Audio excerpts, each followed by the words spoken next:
Welcome to the Deep Dive. Today we're starting something pretty special. It's the first of an 8-part journey into the Book of Enoch. That's right, an absolutely fascinating collection of texts. And we're kicking things off using Erik Jansen's retelling as our guide, focusing today on one Enoch, the Book of the Watchers. Yeah, it's a great way in. Jansen really brings the narrative to life. If you know Genesis 6, this expands on that dramatically. It really does. So for this first deep dive, we're looking squarely at these beings, the Watchers. Who were they? What did they do? Exactly. And what were the consequences? Jansen sets the scene beautifully, describing this pristine early world. He does. You get this sense of harmony, gentle melodies of God's creation, rivers like silver threads, whispering forests, just idyllic. Almost too idyllic, maybe. Because Jansen also introduces this subtle feeling of unease through Enoch himself. Ah, right. Enoch, this quiet, devout man, already sensing a subtle disharmony before anything obvious happens. Yeah, it adds this layer of tension right from the start. Suggests maybe paradise was already fragile. What do you think that adds? Well, it makes the fall, when it comes, feel almost inevitable, or at least it makes the loss feel sharper, like something precious was poised to break. Good point. And then we meet Enoch properly. He's not a king or a warrior. No, he's described as living this simple life. Labor, prayer, constantly seeking God, spending nights reaching for that divine connection. Deeply spiritual. And that devotion leads to this incredible encounter and that initial vision he has. Wow, it's huge. Oh, absolutely. The light, the heavens parting. The throne of fire, 10,000 angels. It really gives you a scale of the celestial reality involved. But what's interesting, even in that description of divine glory, Jansen makes it clear the earth already has problems. Human folly, he calls it. So God's concern isn't just abstract. It's a reaction to things already going wrong down here. Precisely. It sets up the main conflict we're digging into today. Which is the betrayal of the Watchers. These aren't minor figures. They were entrusted with Earth's care, right? A huge responsibility. A massive one. Jansen describes them as, originally loyal, beautiful, strong, celestial beings. So their fall isn't just a slip-up. It's a conscious turning away. From a position of real privilege and duty. Exactly. And that gathering, 200 of them on this mountain of crystal and fire, it's very dramatic. Almost ceremonial, but for something dark. Was it unanimous, do we think? Yeah. Or just led by the loudest voice? The focus in Jansen's retelling is really on Semyaza. His speech is apparently quite persuasive, driven by lust for human women. He describes them like flowers in a garden forbidden to us. That forbidden part seems key. It's transgression, not just desire. The allure of breaking the rules. And then specific Watchers step up with their own contributions to this rebellion. Azazel, for example. Yeah, Azazel. He promises to teach warfare, forging iron weapons, and that line, "With iron they shall rule." Chilling. What's the immediate impact of just that one gift? Well, it's fundamental, isn't it? Sophisticated weapons, organized violence, it escalates conflict, creates hierarchies based on force. A total shift. Then you have Barakel, revealing astrology, the dance of planets. It sounds less overtly harmful at first glance. Maybe less direct, yeah. But it's subtle. Instead of looking only to God, people start trying to read their fate in the stars. It kind of distances them from the divine, maybe. Lessens free will, perhaps. Okay. And Kokabel offering the names of the stars for dominion over the night. Similar idea, right. It's about control. Extending human ambition, or maybe Watcher ambition, through humans into the heavens.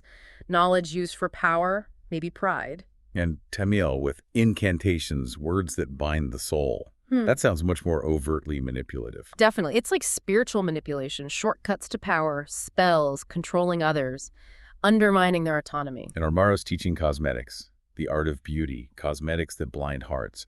This feels different, more social maybe. Yeah, it's focused on the superficial, using outward appearance to deceive or manipulate. Valuing the external over the internal could lead to vanity, pride, deception in relationships. It's quite a list. Each one seems like it could be twisted from knowledge into corruption. And they seal it with an oath. A solemn oath, yeah.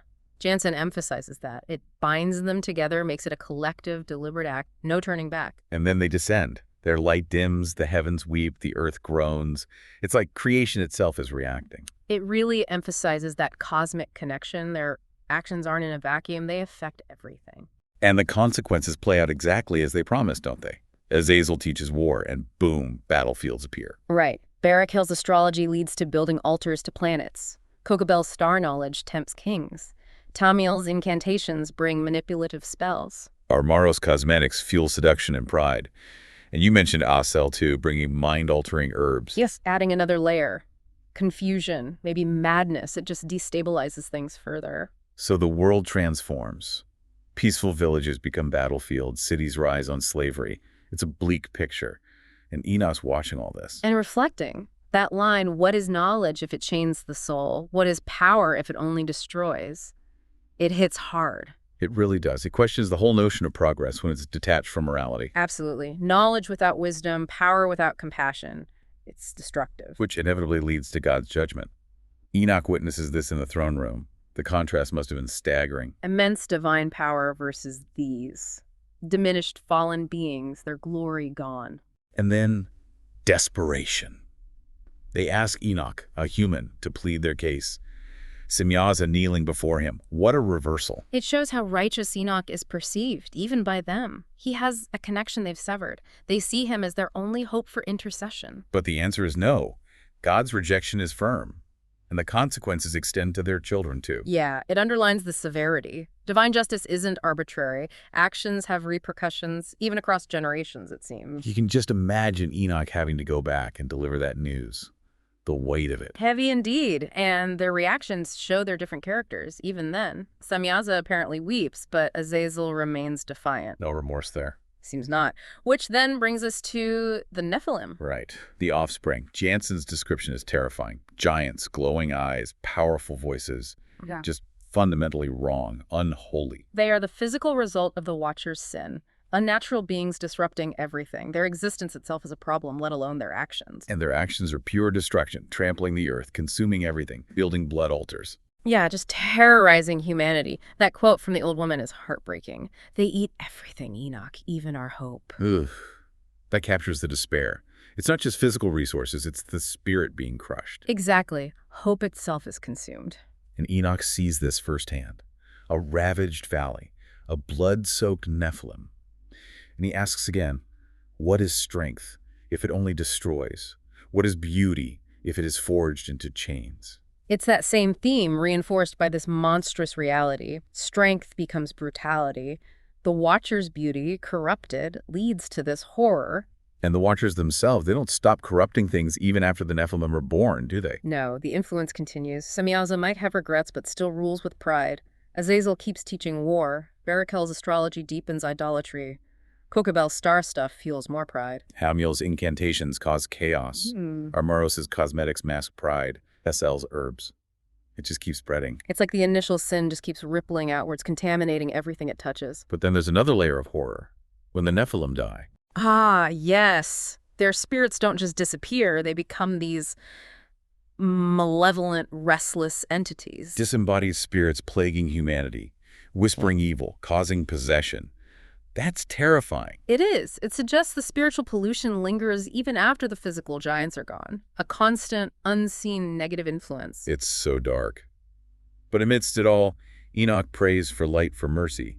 That's the flicker of hope. It is. And that moment with the child in the abandoned market, why do they hate us? So simple, so raw. And Enoch's answer about the shadow within them, but also about God's love still enduring.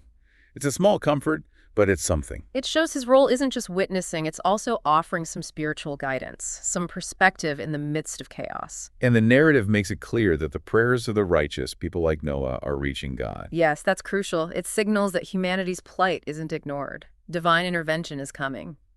So God commands Enoch again, this time to proclaim the judgment that's coming. He has to tell both humans and the Watchers. He really becomes the prophet here, the messenger of divine wrath. It's a massive burden. And even then, knowing judgment is coming, Enoch prays alone in the desert, seeking mercy within that justice. It shows his deep compassion, his understanding that God is both just and merciful. And that subtle sign that God hears him. It affirms his unique connection. Then the judgment really begins. The earth as a bleeding wound. You feel the scale of the damage. Yeah, that imagery is powerful. The world is deeply injured, needing drastic healing. And Enoch sees the heavenly court convene. The Watchers are brought before the throne, powerless now.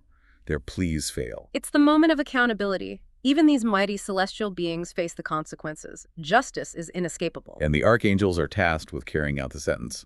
Raphael binding Azazel. In the desert of ash. Fitting, isn't it? The one who brought war and destruction is confined to a desolate wasteland. And Michael binding Semyaza and the others in the abyss. Yeah, cast into darkness until the final judgment. It symbolizes their spiritual state and removes their immediate influence. Then Uriel brings news to Enoch. The Nephilim will be destroyed by a flood. But Noah will be spared. Because of his purity. That's the grace within the judgment. The corruption needs purging, but righteousness provides a path forward. Angels descend with swords. God promises to cleanse creation. It's intense. A total reset, washing away the sin that has completely saturated the world. And the flood itself. Heavens opening, waters rising, the Nephilim finally silenced.